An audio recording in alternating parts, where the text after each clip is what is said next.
Hello everyone, চলে এসেছি আর একটা নতুন ব্লগ নিয়ে। তো আজ হচ্ছে 78তম মানে 78তম স্বাধীনতা দিবস। তো তোমরা বলো তো, সত্যি কি স্বাধীন আমরা? এই যে লোকজন এত স্বাধীনতা দিবস নিয়ে হোয়াটসঅ্যাপে স্ট্যাটাসে এত কিছু দিচ্ছে, ফেসবুক, ইনস্টাগ্রাম, আজকের দিনে তুমি যদি যে কোনো অনলাইনের মানে খোলো, হোয়াটসঅ্যাপ, ফেসবুক বা ইনস্টাগ্রাম, তো তুমি দেখতে পাবে সেখানে ইন্ডিপেন্ডেন্স ডে নিয়ে পোস্ট ছড়াছড়ি। কিন্তু তোমরা সত্যি করেই বলো তো যে আমরা কি স্বাধীন? স্বাধীনতা কি আমরা এখনও পেয়েছি? না, পাইনি। যদি পেতাম তাহলে হয়তো মেয়েদের এই রাস্তায় রাতের বেলায় ঘোরাঘুরি নিয়ে এত কিছু শুনতে হতো না। এখনও মেয়ের বাবা মারা তার মেয়ে 7টা বাজলে কেন বাড়ি আসেনি সেটা নিয়ে চিন্তা করতো না। এই যে আরজি করের যে কাণ্ডটা নিয়ে এত কিছু হয়ে যাচ্ছে, যেখানে কলেজের মধ্যে একজনকে খুন করা হলো, ধর্ষণ করে, রেপ করে, যেটা নিয়ে এত কিছু তোলপাড় কাণ্ড, যেটা এত কিছু হয়ে গেল, কিন্তু তোমরা দেখো এখনও পর্যন্ত তার কোনো কিন্তু বিধান নেই। এই যে মেয়েদেরকে বলা হয় যে দশভুজা, আমরা নাকি মা দুর্গার রূপ, কিন্তু ঠিক করে বলো তো যে সত্যিই কি আমরা দশভুজা? আমরা কি আমাদেরকে নিজেদেরকে প্রোটেস্ট করতে পারি? হয়তো কিছু কিছু জন পারো, আমি বলছি না সবারই কথা, কিন্তু সবাই কি পারে? না। তাহলে আমরা কোথায় দশভুজা হলাম? হ্যাঁ, মেয়েরা যেমন রাঁধে তেমন চুলও বাঁধে, ঠিক তেমনই মেয়েরা কিন্তু নিজেদের প্রোটেস্ট করতে পারে না। মেয়েরা এখন অনেক উন্নত, বাইরে গিয়ে তারা কাজকর্ম করছে, অনেক কিছু শিখছে, ক্যারাটে শিখছে, নিজেদের সেলফ ডিফেন্সের জন্য অনেক কিছু শিখছে, কিন্তু তারপরেও কেন মেয়েদের আত্মরক্ষার জন্য এত কিছু করতে হচ্ছে? মেয়েদের কোনো নিরাপত্তা নেই কেন? কেন এত সেফটি মেয়েদের নেই কেন? সেই আগেকার দিনে পুরুষতান্ত্রিক একচেটিয়া সমাজ এখনও চলে যাচ্ছে। এখনও তাদের মতে কেন আমরা চলবো? কেন মেয়েদের কেন নিজস্ব কোনো মতামত থাকবে না? মেয়েরা কেন গলা উঁচু করে কিছু বলতে পারবে না? কেন তাদের গলা রুদ্ধ করে দেওয়া হবে? কেন মেয়েরা যদি কিছু বলতে চায় তাদেরকে তার আগে 10 বার কেন ভাবতে হবে যে আমি এটা বলবো? সন্ধ্যে 6টার সময় বেরোনোর সময় কেন মেয়েদের ভাবতে হবে যে রাত্রি 12টায় আসার সময় আমি নিরাপত্তায় আছি কি না? কেন নিরাপত্তায় ভুগতে হবে? মেয়েদের এই সেফটি কোথায়? আর মেয়েরা দশভুজা?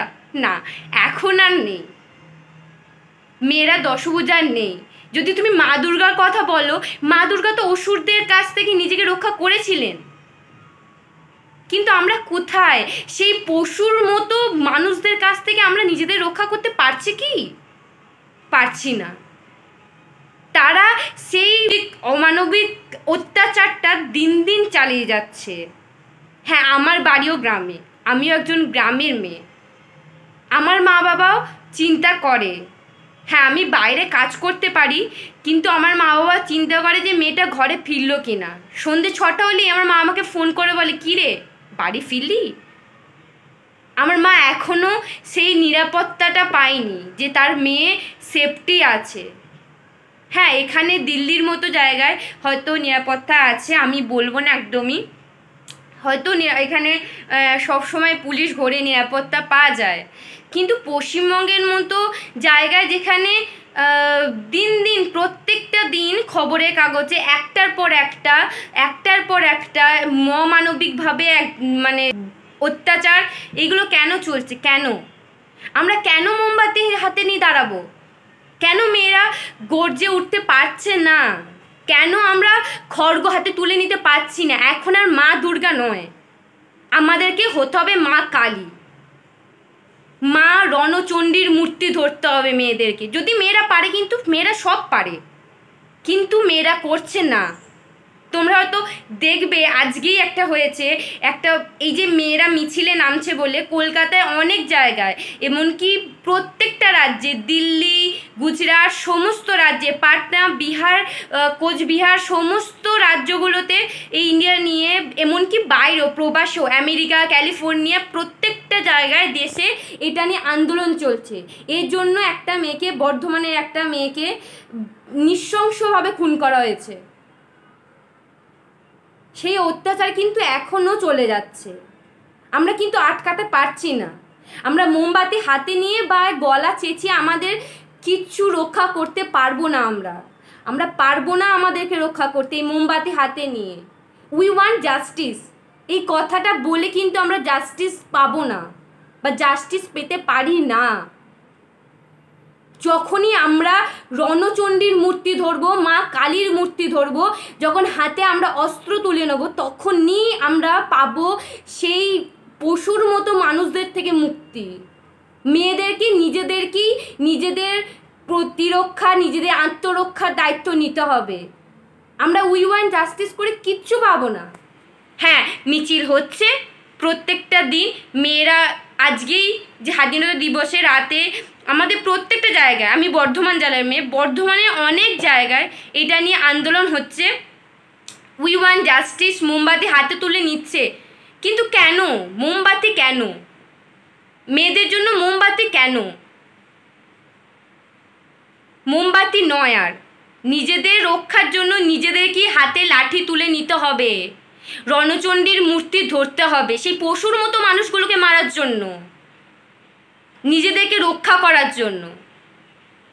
আমি এটুকুই বলতে চাই, মেয়েরা নিজেদেরকে রক্ষা করো, আত্মরক্ষার জন্য নিজেদের কাছে কিছু কিছু জিনিস রাখো যেগুলো তোমাদের খুবই দরকার, যেমন লঙ্কার গুঁড়ো বা ছুরি, কাঁচি। ছুরি, হ্যাঁ আমি জানি যারা দিল্লি শহরে থাকো, মেট্রোতে যারা যাতায়াত করো, তাদের পক্ষে এই ছুরি বা এগুলো রাখা সম্ভব নয়, কারণ এখানে চেকিং হয়, চেকিংয়ে এগুলো নিয়ে যাওয়া যায় না। কিন্তু তোমরা লঙ্কার গুঁড়োটা রাখতেই পারো, নিজেদের আত্মরক্ষার জন্য এই লঙ্কার গুঁড়োটা রাখো। আর তোমরা এইভাবে মোমবাতি জ্বালিয়ে কিচ্ছু হবে না, জাস্টিস পাওয়া যাবে না। তোমরা আরও গর্জে ওঠো, আরও কিছু করো, নিজেদের হাতে লাঠি তুলে নাও, তাছাড়া এই জাস্টিস পাওয়া অসম্ভব। কারণ এই লড়াইটা অনেক দিন ধরে চলছে, এই প্রতিবাদটা কত দিন ধরে চলছে, তাও ওপরের মহল থেকে সবাই চুপ, কোনো কথা নেই। আমরা জাস্টিস কি সত্যিই পাবো? জানি না। আমি সত্যি, আমি একজন মেয়ে হয়ে খুবই লজ্জিত যে আমার রাজ্যে, আমি যে ওয়েস্ট বেঙ্গলে বসবাস করি, সে আমার রাজ্যে এরকম ধরনের প্রত্যেক দিনের নির্মমভাবে এরকম ঘটনা ঘটে হচ্ছে। তোমরা সত্যি মেয়েদেরকে বলছি, মেয়েরা একটু সাবধানে থেকো, নিজেদের আত্মরক্ষার জন্য এইসব জিনিসগুলো রেখে দিও। এখনের মতো ভিডিও এটুকুই, দেখা হচ্ছে পরবর্তী ভিডিওতে।